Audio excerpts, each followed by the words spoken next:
இந்த பகுதியினுடைய பொதுமக்களே, உங்கள் அனைவருக்கும் மாவட்ட நிர்வாகத்தின் சார்பில் முதற்கன எங்களுடைய பணிவான 2.25 கோடி ரூபாய் மதிப்பீட்டில் காட்பாடியில் கட்டப்பட்டுள்ள கொகைநல்லூர் கிராமத்தில் பொன்னை ஆற்றின் கரை வேலூர் மாநகராட்சி துணை மேயர் திரு சுனில்குமார் அவர்களையும், காட்பாடி ஒன்றிய குழு தலைவர் திரு வேல்முருகன் அவர்களையும், வேலூர் மாநகராட்சி 1ஆம் மண்டல தலைவர் திருமதி புஷ்பலதா வன்னியராஜா அவர்களையும், காட்பாடி ஒன்றிய குழு துணைத் தலைவர் திரு சரவணன் அவர்களை புரிந்து விழா பேருரையாற்றவிருக்கும் மாண்புமிகு நீர்வளத்துறை அமைச்சர் அவர்களே வருக வருக என்று இருகரம் கூப்பி வரவேற்கிறேன்.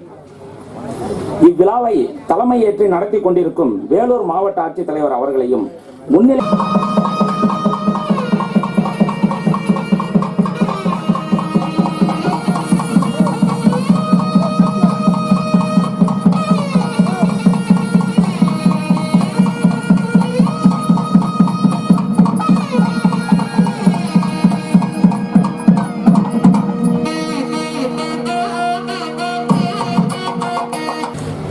எனக்கு முன்னால் உரையாற்றி அமர்ந்திருக்கக்கூடிய ஆகியனால் அனைவருக்கும் என்னுடைய பணிவான வணக்கம். இந்த கொகைநல்லூரை பொறுத்தவரையில் இந்த ஊருக்கு மட்டுமல்ல, சுற்றுப்பட்ட வட்டாரங்களில் நிலத்தடி நீர் அதிகமாக சுரப்பதற்கு எது வழி என்று கண்டுபிடித்திருக்கிறோம். முதலாக அப்படிப்பட்ட ஒரு செக் டேமை மாயனூரில் தலைவர் கலைஞர் இருக்கும்போது நான் தான் கட்டினேன். அது மிகப்பெரிய செக் டேம், 10 அடி 15 அடி, ஏன்னா காவேரி கட்டி. அதனுடைய விளைவு அந்த ஊர் பகுதி முன்பெல்லாம் எதிர்கடலை கூட போட முடியாது. இப்பொழுது வாழையும் கரும்புமாகவே இருக்கிறது. இன்றைக்கு அதனுடைய பலன் தெரியாது. ஒரு வெள்ளம் வந்தால் இதை கிட்டத்தட்ட 3/4 மைல் தூரத்துக்கு தண்ணீர் தேங்கி இருக்கும். 5 அடி தண்ணீர் நிற்கும். ஆண்டு முழுவதும் அப்படி தண்ணீர் இங்கே தேங்கினால் விவசாயத்திற்கு, குடிநீர் பிரச்சனைக்கு இந்த பயன்படும் என்பதுதான். இது தமிழ்நாட்டில் இருக்கிற ஆறுகள் எல்லாம் அதை கட்டுகிற அமைச்சர் நான் தான். எனவே நம்முடைய மாவட்டத்திற்கு அதிகம் தேவைப்படுகிறது. காரணம், எப்பொழுதோ ஒரு நாள் வெள்ளம் வருது, அப்புறம் போயிடுது.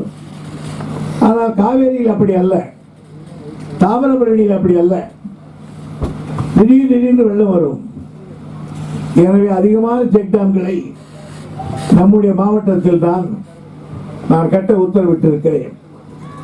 இதே பொன்னையாற்றில் பரமசாத்துக்கும் பொன்னையாற்றுக்கும் பொன்னைக்கு இடையில் ஒரு பெரிய செக் டேம் கட்டப்படுகிறது. இங்கே இது கோகைநல்லூர், கொஞ்சம் தள்ளி இப்படி போனால் அரும்பருதி என்ற ஊர் இருக்கிறது, அங்கே ஒரு செக் டேம் இருக்கிறது. இன்னும் கொஞ்சம் மேலே ஏறினால் கண்டல கிருஷ்ணாபுரம், அங்கே ஒரு செக் டேம் இருக்கு. அதிலிருந்து கொஞ்சம் மேலே போனால் அந்த பகுதியிலே ஒரு செக் டேம் கட்டப்பட்டு அதுவும் விழாக்கள் கொண்டிருக்கிறது. அதற்கு மேலே போனால் காவலூர் பகுதியிலே ஒரு செக் டேம், அதுக்கு மேலே போனால் முடியாத்த பகுதியிலே செக் டேம். இப்படி இதே ஆறிலே காவேரி தாமரை ஆறு பாலாறு புறப்படுகிற பாணியமாடிக்கு பக்கத்தில் இருக்கிற ஊர்களில் செக் டேம். இவ்வளவையும் நம்முடைய மாவட்டத்தில் கட்டியதுதான் நான் சொல்லுகிறேன். காரணம், விவசாயிகளுக்கு தண்ணீர் என்பது அற்புதமாக வருகிற ஒரு காட்சி நம் ஊருக்கு. அந்த தண்ணீரை பயன்படுத்துவதற்காக இந்த திட்டங்கள் உருவாக்கப்பட்டிருக்கிறது. இது மட்டுமல்ல, ஆனால் இந்த திட்டத்தை நாங்கள் உருவாக்கி கொடுத்திருக்கிறோம். அதை பாதுகாக்க வேண்டியது பொதுமக்கள் தான். இதே வேலூர் மாவட்டத்தில் மூர்தேனா டேம் கட்டினேன். ஒரு பக்கம் ஒரு கால்வாய் நேராக அணைக்கட்டு தொகுதிக்கு போகிறது, வேலூர் வரையில தண்ணி போகிறது. கிட்டத்தட்ட 60-70 ஏரிகள் நிரம்பி எப்பொழுதும் தண்ணீராகவே இருக்கிறது. இன்னொரு கால்வாய், இடதுபுற கால்வாய், அது முடியாதத்திலிருந்து அப்படியே பசுமாத்தூர் வழியாக கீழே கொஞ்சம் கொஞ்சமாக அந்த டேவலுக்கு போக வந்து இப்படியே லத்தியாகி வரையில் வருகிறது. அதில் தண்ணீர் வந்தால் விவசாயிகளுக்கு நிலத்தடி நீர் கிடைக்கிறது. அது எவ்வளவு பயன்படுகிறது என்பதை இந்த பாராளுமன்ற தேர்தலிலே நான் வாக்குக்கு கேட்க போனேன். அப்பொழுது அவர்கள் சொன்னார்கள், முன்பெல்லாம் ஏதோ தண்ணி வரும், அவ்வளவுதான் மழை வந்தால். இப்பொழுது வருடம் முழுவதும் எங்கள் நிலத்தடி வேதி பயிர் பச்சையோடு இருக்கிறோம். இதுக்கு காரணமானவர் நீதான், எனவே சொல்லுகிறவருக்கு நாங்கள் ஓட்டு போடுவோம் என்று என்னிடத்தில் சொன்னார்கள். ஓட்டுக்காக மட்டுமல்ல, நாம் செய்கிற காரியம் காலம் கடந்து இருக்க வேண்டும். நாட்டம் கட்டி கிட்டத்தட்ட இப்பவே 20 வருஷம் ஆச்சு. 100 ஆண்டுக்கு மேலே அந்த டேம் நிற்கும். 150 ஆண்டுகளும் நிற்கும். 100 கோடி ரூபாயில் பலமான அஸ்திவாரத்தை போட்டு கட்டி இருக்கிறேன். ராஜா தோப்பு அணைக்கட்டு அப்படித்தான். அந்த பகுதி சிறுமுத்தூருக்கு போனால் ஆண்டியபுரோட திட்டம் அணை அப்படிதான் கட்டி இருக்கிறேன். எனவே நாம் இன்றைக்கு இருக்கலாம், நாளைக்கு போய்விடலாம். ஆனால் போர்தேனா டேம் இருக்கிற வரையில் நம்முடைய பெயர் இருக்கும். அதே போல்தான் நான் எலக்ட்ரிசிட்டி போர்டு மினிஸ்டரா இருக்கிற போது எல்லாரும் 2 மாதத்துக்கு ஒரு தடவை கரண்ட் பில் கட்டணும். கட்ட தேவையில்லை என்று, ஒரு பைசாவும் கட்ட தேவையில்லை. அவன் எத்தனை ஆத்மர் வேணா போட்டுக்கிட்டோம், கிணத்துல தண்ணி இருக்கா பார்த்துக்கிட்டோம் என்று ஃப்ரீ கரண்ட் கொடுத்தோமே கலைஞருடைய காலத்தில். அது எங்கள் சாவு வாழ்வுகளுக்கும் இருக்கும். இதே போல்தான் செக் டேம் என்பது, இதை அறிமுகப்படுத்தியவன் நான். இந்த செக் டேம்களுக்கும் ஒரு 50-60 ஆண்டு காலத்துக்கு நிற்கும். எல்லாம் இந்த 50 ஆண்டு காலத்துக்கும் தண்ணீர் தேங்கி இருக்கிற பொழுது புண்ணியவான் செய்து விட்டு போனான் என்று சொல்லுவார்கள். ஆகவே தேர்ந்தெடுக்கிற மக்களுக்கு நாம் தான் தேடி தேடி செய்ய வேண்டும். ஆனால் இந்த ஊரில் இருக்கிற யாரோ சில புண்ணியவான்கள், நாங்கள் டேம் கட்டி இருக்கிறோம், இன்னும் அந்த கதவுக்கு நாங்கள் பூட்டு போடவில்லை. நான் சொன்னேன், கொஞ்சம் தண்ணீர் தேக்கி வைக்கின்றேன். தேக்கி வைக்கிற தண்ணீரை இரவோடு இரவாக எந்த காலி பயிர்களோ இந்த கதவை திறந்திருக்கிறார்கள்.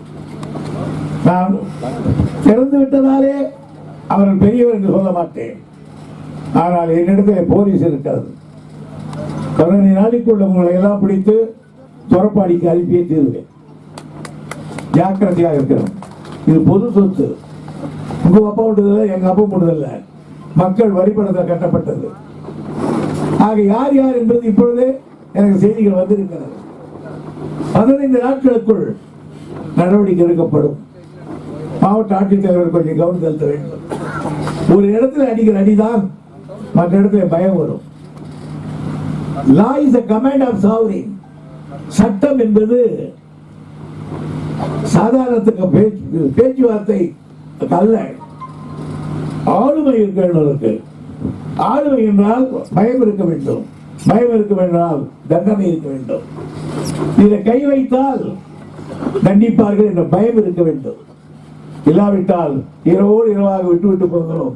எவன் என்ன செய்வார் என்பது யாருக்கு தெரியும்? அதனால துரைமுருகனுக்கு கெட்ட பெயர் கொடுத்துடலாம். செக்டாம் கட்டினா துரைமுருக தண்ணி நிற்கிறா பாரு என்றாலும், நீ நான் இல்லாத நேரத்தில் ராத்திரில வந்து அந்த கதவை திறந்துட்டேன். அது கறக்க முடியாம பண்றதுக்கு என்ன பண்ணணும், அதுக்கு எங்கிட்ட எங்க அதிகாரி கிட்ட ரூல்ஸ் பண்ணிடுவாங்க. அதையும் நான் தெரிவித்துக் கொள்ள கிளம்புறேன்.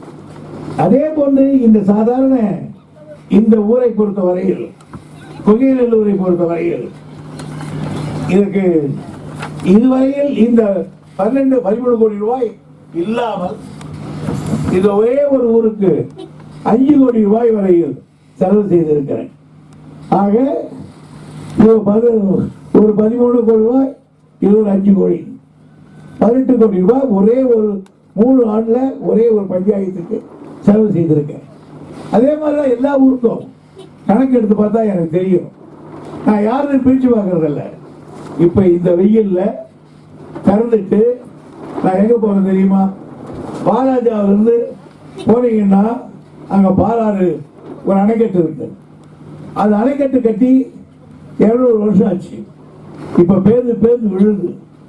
திடீர்னு ஒரு நாள் விழுந்துட்டா அந்த அணைக்கட்டு கட்டுறதுக்கு 1000 கோடி ஓடும் இந்த காலத்துல. ஆகையினால் அதிகாரிகளோடு போய் பார்த்து அது எப்படி சரி செய்வதற்காக எந்த தொகுதி இல்லை, ஆனால் அங்கு போய் கொண்டிருக்கிறேன். ஆகவே மக்கள் எல்லா தமிழ்நாட்டு மக்கள் எல்லோரும் தொகுதியும் என் தொகுதியாக தான் நான் கருதுவேன் தவிர எனக்கு ஓட்டு போட்டதால் என் தொகுதி தான் உயர்ந்தது என்று நான் சொல்ல மாட்டேன். அமைச்சராக வந்திருக்கிறவர் எல்லா தொகுதியையும் ஒரு சேர பார்க்க வேண்டும். எனவே அந்த வகையில் நான் அந்த நிகழ்ச்சிக்கு அடுத்து செல்ல இருக்கிறேன். இதை கட்டியவர்களுக்கு கொஞ்சம் லேட்டா கட்டினீங்க, நம்ம போரா கட்டியிருந்தோம். ஆகையினால அவருக்கு பாராட்டை வாழ்த்தை நான் தெரிவித்துக் கொள்கிறேன். இருந்து நீங்க பலமா கட்டியிருக்கீங்களா வீக்கா கட்டிருக்கீங்களான்னு நிறைய வெள்ளம் வரும்போது தெரியும். அப்ப தாங்கி நின்றுச்சுன்னா எல்லா தண்ணியும் நீங்க நல்லா கட்டியிருக்கீங்கன்னு அர்த்தம். உடஞ்சி போச்சுன்னா யூஸ்லெஸ்ஸா கட்டியிருக்கீங்கன்னு அர்த்தம். அப்படி கட்டியிருந்தா என்ன பண்றது? ஜெயிலுக்கு போறது, வேற வழியே கிடையாது. அதான் வழி. எனக்கு தெரிஞ்ச ஒரே வழி, தப்பு செய்கிறவன் ஜெயிலுக்கு போய் ஆகும். ஆகையினால் எங்கிட்ட வேலை செய்யணும்னும் ஒழுங்கா வேலை செய்யணும், கான்ட்ராக்ட் எடுக்கணும்னு ஒழுங்கா இருக்கணும். தள்ளுமுள்ளு வேலை பண்ணிட்டு போறதெல்லாம் துறைமுறை செல்லாது. ஆக எனக்கு இருக்கிற வேலைகள் அதிகம். நான் இப்பொழுது கன்னியாகுமரி, திருநெல்வேலி அங்கெல்லாம் பழைய பிரச்சனை. மழை வரும். ஒரு நாளைக்கு 2 வருஷத்துக்கு முன்னால் எக்கச்சக்கமான மழை வந்து தூத்துக்குடியும் திருநெல்வேலியை முடிக்க போய்விட்டது. இப்பொழுது எதிர்பார்க்கிறோம். ஆக நான் 2 நாளில் அந்த பகுதிக்கு போய் சுற்றுப்பயணம் செய்து இதே போல் எல்லா வேலையும் கவனிக்க வேண்டும். எனவே அமைச்சராக இருக்கிறவருக்கு 234 தொகுதிக்கு நான் போக வேண்டும். 234 தொகுதியிலே தண்ணீரை பார்க்க வேண்டும். அதே நேரத்தில் ஓட்டு போட்ட காட்பாடியை நான் பார்க்க வேண்டும். எனவே நண்பர்கள் சொன்னதை போல் நான் எங்கிருந்தாலும் நான் இந்த தொகுதியினுடைய ஞாபகமாகத்தான். எனவே எந்தெந்த ஊருக்கு என்ன தேவை என்பதை எனக்கு மனப்பாடமாக வைத்திருக்கிறவன் நான். எனவே வாக்களித்த வாக்காளர் பெருமக்களுக்கு மன நிறைவை தரக்கூடிய வகையில் எங்களுடைய பணி தொடரும் என்று எடுத்து கூறி இதை கட்டிப்பிடிப்பதற்கு அருமையாக இருந்த எங்கள் துறை அதிகாரிகள் அனைவருக்கும் என் பாராட்டை நன்றி தெரிவித்துக் கொள்கிறேன். நன்றி.